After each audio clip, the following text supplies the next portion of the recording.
ये उस समय की बात है जब मैं 19 साल का था और मोहब्बत की राहों में ना सिर्फ नादान था बल्कि एकदम गया गुजरा अनाड़ी था।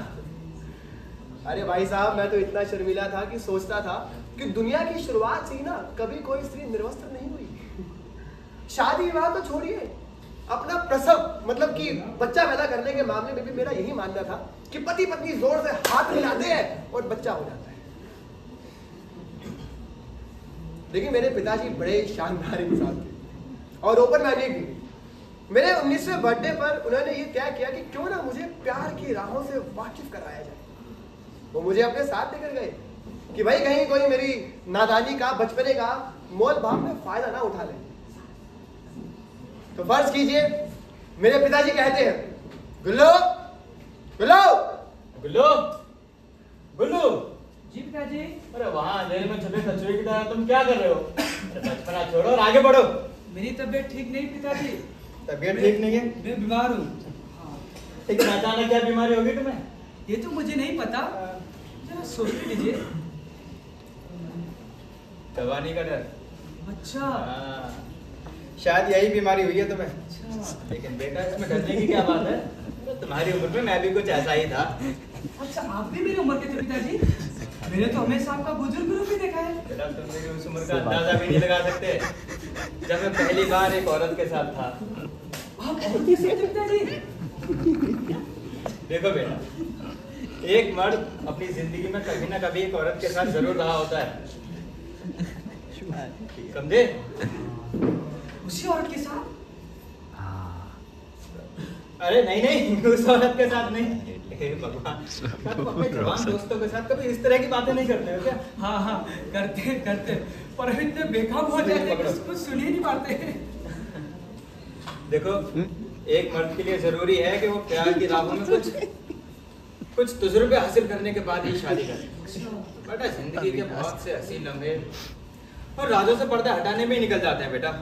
पिताजी, मुझे कुछ साल रास्ता ढूंढने में कोई ऐतराज नहीं है।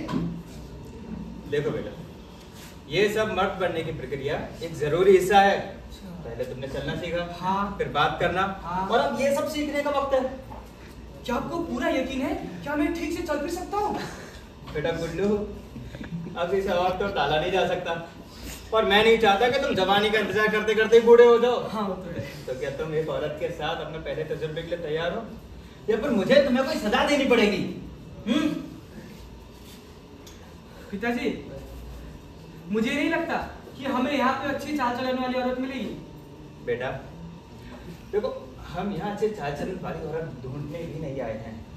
दुनिया भर में अच्छे चाल चलन वाली औरतें पहले से ही बहुत हैं।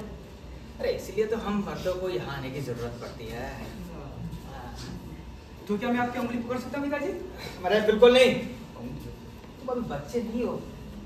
और देखो, यहाँ पे तो मोटे बाप की उंगली पकड़कर नहीं जा सकते। समझने की कोशिश करो। और देखो, हमारे पास पूरा दिन नहीं है। तुम्हारी माँ ठीक 9 बजे तक हमारी वापसी की राह देख रही होगी और इस तरह से केवल तुम्हारे पास बालिग होने के लिए 9 घंटे बाकी, 1 घंटा 15 मिनट बाकी है। आपका मतलब माँ को पता है कि हम कहाँ जा रहे हैं? तुम क्या मुझे इतना बेवकूफ समझते हो? मैं उसे कह के आया हूँ कि हम जरा बीच पर ताजा हवा खाने के लिए जा रहे हैं। पर जब वो देखेंगी कि मैं बड़ा हो गया हूँ, तुम्हें शक नहीं होगा? बड़ा गुल्लू, तुम्हारे सर पर कोई सींग नहीं निकल आएंगे जो कि दूर से ही दिखाई देगा। पर चेहरे पर हल्की सी मुस्कान जरूर आ सकती है। अब चलें? पिताजी, क्या मर्द बनने का कोई और तरीका नहीं है? मेरा मतलब मैं मुझे नहीं उगा सकता। गुल्लू देखो, मुझे सच सच बताओ, क्या तुम वाकई नहीं चाहते हो? तो क्या मैं तुम्हें फिर घर ले चलूं? हाँ, घर ही चलते हैं। ठीक है, फिर घर ही चलते। और जब तक तुम तैयार ना हो जाओ ना, घर पर बैठकर ही छोटा भीम देखो। क्या आप मुझसे गुस्सा होंगे? नहीं। क्या आप मुझसे नाखुश होंगे? अरे नहीं। क्या आप मुझ पर फख्र करोगे? बिल्कुल नहीं। तो ठीक है, मैं करूंगा। बहुत अच्छे गुल्लू, बहुत अच्छे। अगर मुझे पसंद आया तो क्या हम फिर से कर सकते हैं? बेटा गुल्लू, मैं यहाँ तुम्हें देखो छोड़ने के लिए तो आया नहीं हूँ। भगवान, एक फ्रेंडली बाप होना भी कितना चैलेंजिंग टास्क है। आदाब। हे भगवान, पिताजी! पिताजी, क्या टीचर है। टीचर मुझे तो ये पूरी प्रिंसिपल लगती है बेटा। और हमारी किस्मत बहुत अच्छी है जो कि हमें ये जन्नत की हूर मिली। इंतजार करो, मैं अभी तुम्हारी ट्यूशन का इंतजाम करके आता हूँ। पिताजी हाँ? क्या मैं करस्पॉन्डेंस का कोर्स नहीं कर सकता? नहीं, चुपचाप खड़े रहो। अरे अपनी टोपी के साथ खेलना बंद करो। यहाँ पे देखो मजाक नहीं चल रहा। मैं अभी आता हूँ। जल्दी आइए पिताजी। हाँ।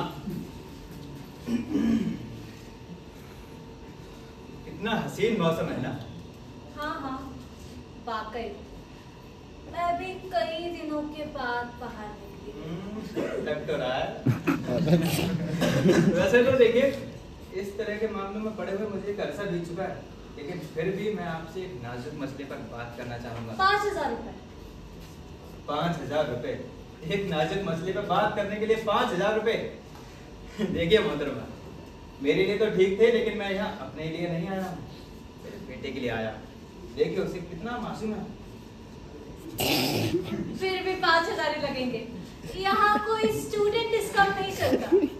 देखिए, एक नाजुक मसले पे बात करने के लिए 5,000 रुपए बहुत ज्यादा नहीं, लेकिन 2,500 में काम नहीं चलेगा। 2,500? हाँ। 2,500 में तो मैं लोरी ही सुना सकती हूँ। खुदा हाफिज, मुझे ब्यूटी पार्लर में जाना। अरे ठहरिए, रुकिए जरा प्लीज। देखिए ये बहुत ही अजीबोगरीब हालात। तो क्या है कि आज ना मेरे बेटे का बर्थडे है और मैं आज उसको एक खूबसूरत तोहफा देना चाहता हूँ, बिल्कुल आपकी तरह। आप क्या कहती हैं? एक झुनझुना कैसे रहेगा? देखिए मजाक छोड़िए। मेरे जमाने में, ये कोई 20 साल पहले, इन्हीं गलियों की सबसे हसीन लड़की के साथ मैंने वक्त बिताया था। सायरा बानू कहते थे उन्हें, और उन्होंने मुझसे सिर्फ 150 रुपए ही दिए थे। अरे वो तो अभी भी यही है, और अगर आप चाहते हो तो वो 50 में भी तैयार है। बुला उनको। बानो भी, आपका पुराना ग्राहक आया है। आई बेटा। नहीं। पिताजी क्या है बुल्लू? क्या मैं तैयार हूँ पिताजी? रुको जरा, अभी सौदा करना। जल्दी कीजिए ना। देखिए ये बहुत ही मासूम बच्चा है। प्यारा कितना है, मान जाइए। पिताजी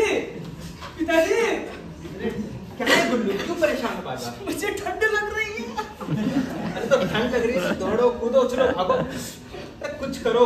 तो 19 साल इंतजार किया है, थोड़ा और नहीं रुक सकते? हाँ पिताजी, मेरे सपनों की रानी को बुलाएगी पिताजी। खुशी। देखिए 2,500 से 1 रुपया भी ज्यादा नहीं है इसकी तालीम पर खर्च करने के लिए, तो प्लीज मेरे बेटे की खातिर मान जाइए। ठीक है। वैसे आप एक अच्छे पिता हैं और मैं इसके लिए आपकी इज्जत करती हूँ। अगर मेरा बाप भी आप जैसे होता तो यहाँ इन गलियों में आप जैसे बापों के साथ मैं सौदेबाजी न कर रही होती।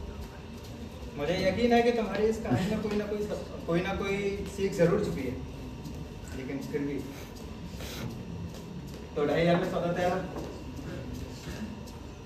ठीक है। और हाँ, मेरी एक रिक्वेस्ट है, देखिए कि रंगरलियां खत्म होने के बाद आप मेरे बेटे को बोलेंगे कि पापा की तरफ से हैप्पी बर्थडे। पापा की तरफ से हैप्पी बर्थडे। जी। क्या आप कुछ केक और कैंडल्स भी पसंद करेंगे? नहीं, उसकी कोई जरूरत नहीं। बस आप थोड़ा उसके साथ नरमी से पेश होइए, बहुत नाजुक है वो। ठीक है। दूसरी मंजिल बाई और दूसरा कमरा। वो वाला? हाँ। शुक्रिया। और जी हाँ, मैं नरमी से पेश आऊंगी। जी। आजकल की लड़कियां कितनी ज़हीन होती हैं। या यूं कहिएगा जनाब कि आप जैसे मर्दी है जो हमें हमारे पेशे पर फख्र महसूस कराते हैं। यकीनन। खुदा हाफिज। ये एक बढ़िया नर्स बनती। आप बोलो पिताजी क्या मेरे सपनों की रानी तैयार है? तुम्हारा स्कूल वहाँ हाँ। बाईं ओर, दूसरी मंजिल, दूसरा कमरा। अच्छा। हाँ। और दहेज घर में सब तय हो गया है। अच्छा। अरे इन लोगों से सौदाबाजी करना कोई आम काम थोड़ी है। ये तो बात है। हाँ तो और जल्दी जाना और जल्दी आना। जी, मैं यहीं खड़ा रहेगा, तुम्हारा इंतजार करूंगा। जी ठीक है? जी ठीक है। जाओ। यस, मजा आएगा। पिताजी, मैं उससे कुछ पूछूं? जैसे कि जैसे नमस्ते। ठीक है, नमस्ते अच्छा रहेगा, लेकिन धन्यवाद और बाय कहना भी मत भूलना। हाँ पिताजी। ठीक है जाओ। पिताजी। पिताजी, क्या हुआ? अच्छा आप कुछ हिदायत देना चाहेंगे? अरे बेटा, मैंने इसीलिए तो उसे इतनी मोटी रकम दी है। अब तुम जल्दी जाओ, वरना वो मुझसे ओवर टाइम मांगने लग जाएगा। जल्दी जाओ।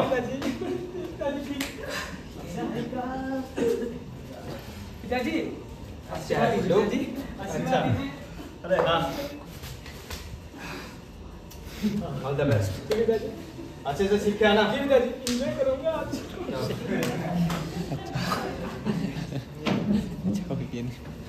पिताजी, अरे अब क्या है गुड्डू?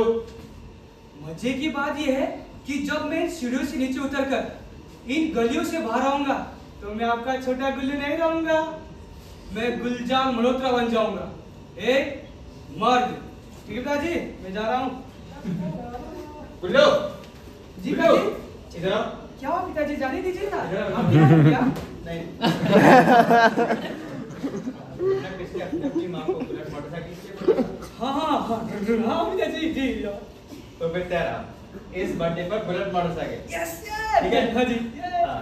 पिताजी, और ये अलग तोहफा कब मिलेगा? ये वाला गिफ्ट अगले बर्थडे में। ठीक है पिताजी। चलो।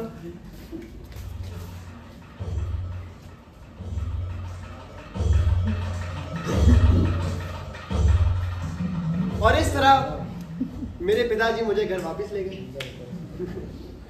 खैर, ऐसे थे मेरे पिताजी, शानदार, ओपन माइंडेड। खैर, आप लोग यहाँ आए, आप